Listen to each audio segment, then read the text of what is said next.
Hey, welcome to the Louise book series. I'm Christina China. This is where we read books, talk about books, no special effects going on here. And be prepared for lots and lots and lots and lots and lots and lots of spoilers.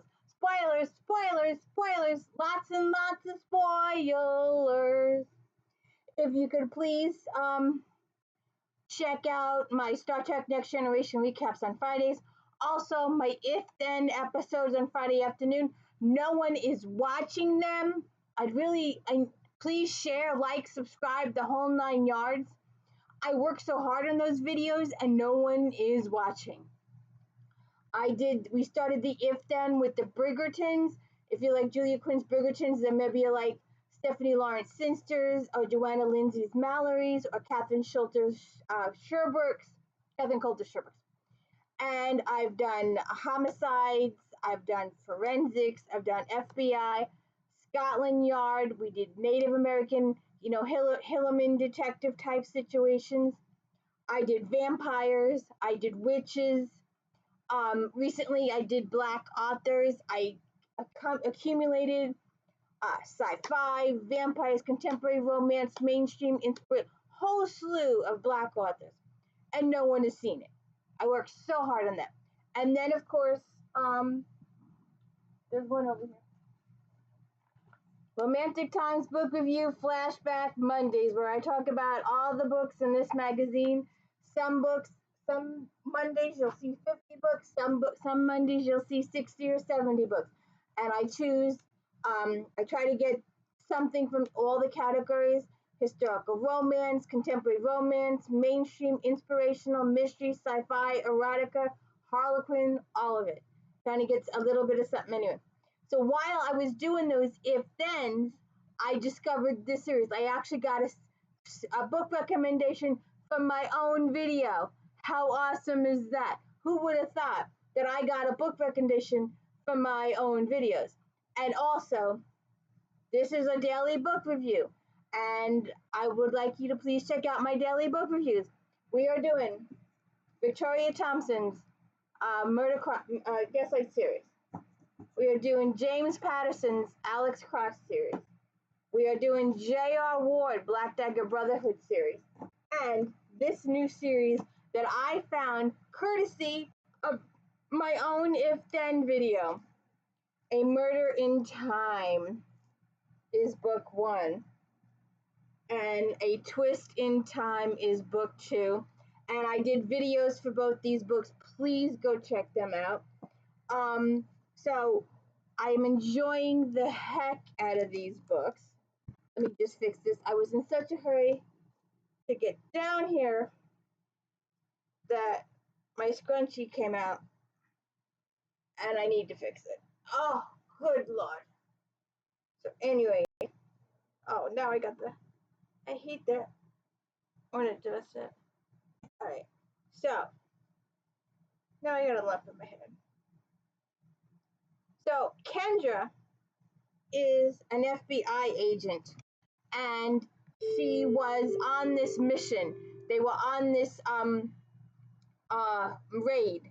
They had this mission. They gathered all the troops. They were going to infiltrate the enemy's place, and they were going to arrest these really bad guys, catch them in the act of doing criminal activities.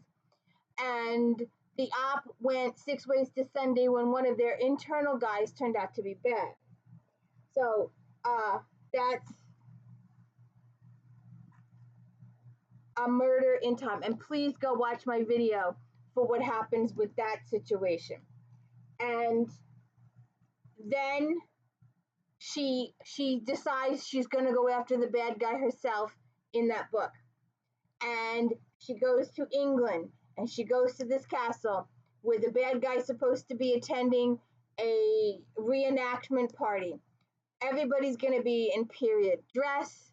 They're going to have meals and contests and stuff, and a social weekend, the same way they would have a social weekend in 1813, 1814 situation. She goes, she gets the bad guy, but she doesn't kill him, somebody else kills him.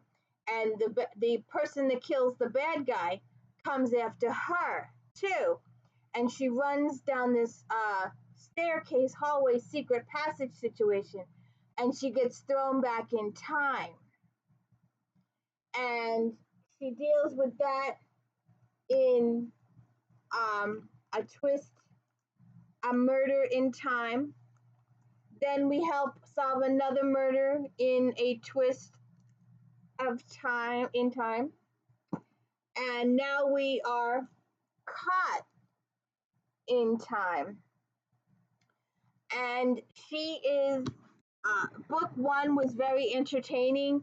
How she went from she was dressed as a maid for the costume party, so they assume when she shows up in 1814 that she's she works there, and the Duke gets an affection for her, and his nephew also gets an affection for her, and the circumstances, you will have to check out my video for that, what happens and how her circumstances ended up elevating her to companion, and then she becomes the Duke's ward. And as the so now she is traveling as the Duke's ward. He is just telling everybody that he made a deal or a compact or a promise to a friend who went to America, and that's where Kendra is from. She's from America, and she's not being more specific than that. America and Virginia, and that's what they're telling everybody. The Duke is getting bits and pieces of the story as it goes on. Alec is getting bits and pieces of the story as it goes on. And just before she proceeded on this mission of hers to get this bad guy in the first book, she had surgery. She was critically injured in the massive op that went wrong. So she is unable to. She may or may not be unable to have children, since they did quite a bit of work in that area for the surgery, and she was very critically injured. She was in a coma for a while, and she's also estranged from her parents. Yes, ma'am. Can I help you? I see you. Somebody wants my attention. So, and she finally, and I will spoil. The very last couple of sentences of the book is what I've been wanting her to do, or think she was going to do, since the series started. So it's a little bit like Darcy Wilde and Rosalind Thorne, her character, A Useful Woman series. She helps people in need or solves issues. So I'm really enjoying that. There's a couple other books just like this, not with the time travel bit, but in other Regency type books that I did. Please check out all my videos. I've done almost 1,000 videos now. And I could please use all the like and subscribes I get and share, tell people about, because nobody knows I'm here, because YouTube doesn't tell anybody. Nobody knows I'm here. Anyway, let's get back to the book. So I am just enjoying the heck out of these and speed reading as fast as I possibly can. So we start the book off, and it's a little on the cute side. Oh, and if you follow my videos, you know I have to share the books with you. I enjoy sharing the books with you. So Kendra is with the Duke, and they're traveling to one of his estates, and they have Molly, her servant, who she's trying really hard not to treat Molly as her servant, but Molly's got it in her head that she is her servant. Well, she is, but see, Molly's from that time period, but Kendra is not. Come here. You want me to pet you? Come here. So,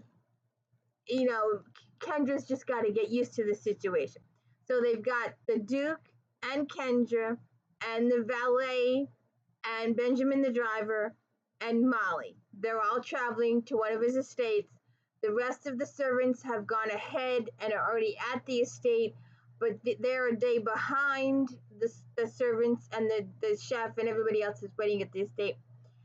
And so they get close to their destination, and they reach some really, really bad fog. So the driver's got to get down, and he's going to walk the horses the last couple of miles. And Kendra decides that she would like to walk, and because of variety's sake, the Duke gets out and he has to walk, and Molly gets out because she has to walk, and everybody gets out of the carriage and they all have to walk.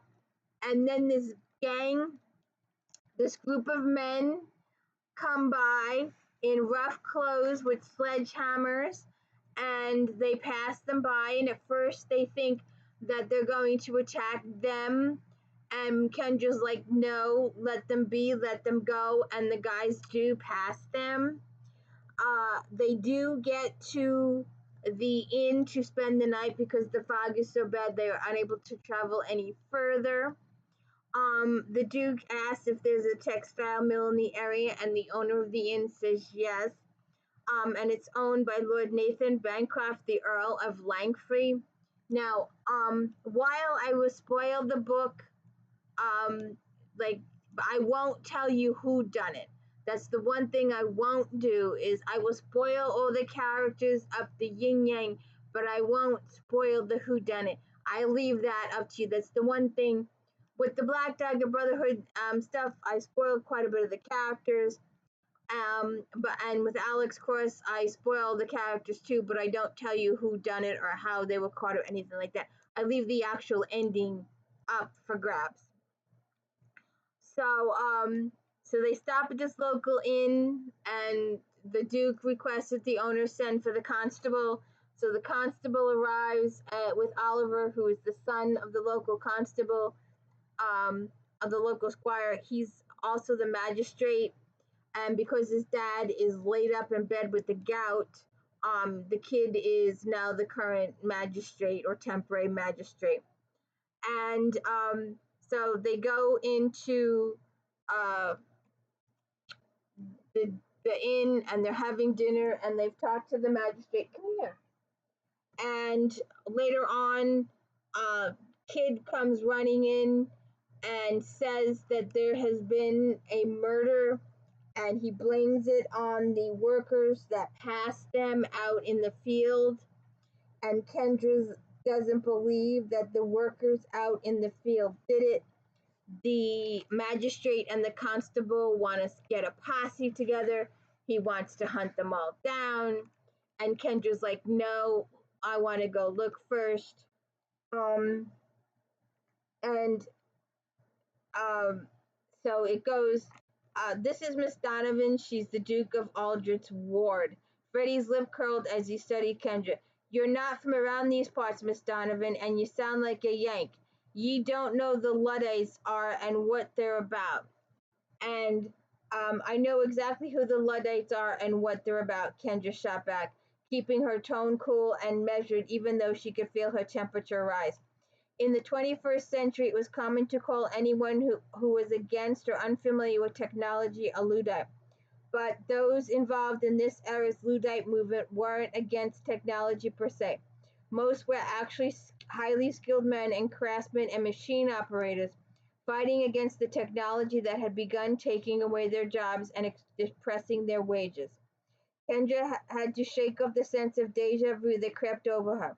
It was impossible not to think about her own era's protests and fights over stalled wages and lost jobs to technology and artificial intelligence. Economist Joseph Schumpeter called the cycle creative development. Industries were destroyed, but new ones got created. Auto workers decried automation, but forgot their industry had wiped out the livelihoods of blacksmiths, saddle makers, and stable hands. Progress was never easy, especially if you were the one losing your job. So they go to the crime scene, and she tells them that the Luddites did not do this. The killer did not intend on killing the person that was killed. And she says her words to the constable and the magistrate are, is so and so deaf? And they're like, well, no, he's not deaf. I said, well, then if all these men came up behind him with sledgehammers, would he or would he have not heard them? Well, yes, he would have heard them. I said, well, then they didn't do it. Whoever it was, he wasn't afraid of them. He was still in his chair when he was hit over the head So the person, he had to have trusted the person he was with. His body language says he trusted the person. It wasn't a group of men in here. They would have been seen. And she gives them a really good reason. Dr. Poole arrives, not the normal coroner that we've seen from previous books, but the local doctor. And they're all treating Kendra like she's a lady of the time and squeamish and has all those delicate sensibilities. And we know Kendra is not. She's an FBI agent from the future. And she's been to autopsies. She's been to dangerous situations. She's experienced all this before. She gets very frustrated because all these men are treating her like this woman. And I was thinking it was just my own little thing, and I know it wouldn't be done. But if she could go to the local seamstress or the local tailor and go, hey, could you get some cotton and have some cotton material made, some cotton, I don't know, Levi kind of cotton made, and maybe make her a pair of jeans. She would have to instruct them on how to make a zipper. I'm not exactly sure when the zipper was invented, but I'm pretty sure they're still doing buttons at this juncture. So she would have to have some jeans made. I couldn't do the dresses. I just could not do dresses. No way in hell. And I would also, if I was during this particular time, help invent the what the Germans called the boulder holder. Get rid of that old corset, cut it, and do the rest. You could make money, changing, and pantyhose. I'm telling you, all right, they weren't done till the 1950s, right? 1930s, 1940s, 1950s. But we could really use some of those too. But anyways, so they start the investigation, and she makes her point to the constable. I guess I probably just said it about the asking him if that's what this page is all about. That he was deaf. Okay, so he would have heard those men coming up behind him. So that's what that chapter was about. So then the magistrate goes back to the inn with them, and he requests that they stay a few days to help him with the investigation. Kendra's all for this. The Duke tells him he will be sending for his nephew, the Marquis of Sutcliffe, and he will be sending for Sam Kelly, the Bow Street runner. And they ask him to tell them about the victim, so he does. And there's quite a few inconsistencies with the victim. There is also some very inconsistencies with some of the suspects in the murder. And it turns out, I have to leave that for the end. One of our, yes, ma'am, come here. So they, she's Kendra's taking charge of the situation.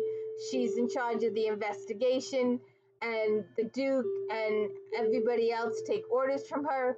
And the constable and the magistrate are just like, who is this chick, and why are these important people taking orders from her, the American? Why are they listening to her and what she says? And it's interesting to just watch. We meet quite a few people in this story, and there's quite a few smaller plot lines going on. We have the murder, and one lady has spousal abuse. She's being beaten by her husband, and because of the time frame where the woman belonged to the husband, and the husband could do anything they wanted to the women, and the women had no rights at all. Kendra gets very uppity about it. She wants to do something. She wants to help this woman, but the woman is like, he's my husband. He's the law. There's nothing I can do about it. Kendra gets very frustrated. She tries to talk to people about it, going, hey, there's this person. She's got bruises. She's got black eyes. She has, all the symptoms of an abused person. And people are like, but this is the situation. This is the time frame that women just belong to men. They were their property. The men could do whatever they want with them. And it's just horrible. And it just eats Kendra alive. She slowly reveals to certain people throughout the book she has no dancing skills. Well, except, we're going to dance like this and do this and do this. And they're doing the waltz 1, 2, 3, 4, 1, 2, 3, 4, and this. And she doesn't know how to knit. She doesn't know how to crochet. She doesn't know how to do any of those women's skills. She doesn't know how to sing. I don't know if we haven't mentioned that one yet. We haven't mentioned singing yet. But she does speak several languages, so that's one plus in her repertoire. We've discovered she does speak Latin and she does speak French besides English. We don't know what else she speaks. I think it was mentioned in one of the books that she speaks a number of languages because she was a very, very smart person. And all of that is revealed in book 1, her background with her parents and stuff like that. And she's slowly revealing additional information to the Duke and to his nephew, Alec, who is making frequent visits to her room in the evenings, having relations with her. And Kendra comes from this time period where you can date your boyfriend and he can still go home to his own house at night. You can still get romantic with your boyfriend and he can still go home. In this particular time period, if you get romantic with somebody, you must marry them. There is no ands, ifs, or buts about it. But Alec needs an heir to carry on the thing. And because of Kendra's, because she was hurt in the first book, she may or may not be able to have children. And she's trying to figure out how she's going to mess up her own timeline. She keeps thinking about the quantum physics of it all, the the flux capacitor situation. You don't want to run into your own self or do anything that would change your timeline or your descendants' timeline. There's a certain time in this book where it occurs to her that her great whatever grandparents are still here in Ireland. They haven't moved to the United States yet. They won't move to the United States until the potato famine hits. So that's another little reservation for her. She's also very upset that she doesn't have her own money. Now remember, she's been she was a little bit of an heiress, not too much, but she was a little bit of an heiress because her parents had settled her with some money before they kicked her out. And she was also earning a living as an FBI agent. So she had her own resources, her own apartment, her own materials, her own, her own everything. And now she's having to rely upon the Duke and Alec to purchase everything from her. And she wants her own money. She wants her own stuff. And she's trying to figure out how to do that. And the very last line in this book is the one I've been waiting for. If you've gone through the Darcy Wilde series or any of the Gilded Age, I did a whole bunch of Gilded Ages. And I've been suggesting since book 1 that we don't know what it is yet. I haven't looked at the next book, but I will as soon as I finish this video. In fact, let me just take a peek here. But I am curious as to what happens because Kendra has really decided that she needs to make her own money. She wants to be able to earn her own living. And her best way of earning her own living to her is her investigative skills. And that's what I was saying since book 1, that maybe she'll join up with the Bow Street Runners. Although I don't know how that's going to work out, her being a Duke's ward and all. But we shall see what happens in the next book in Betrayal in Time. I'm so looking forward to this. And Shadows in Time. I will tell you that there are several murders, about 5 or 6 murders in this book, and the real cliche and well, the ending, the cliche ending, has a huge twist on it.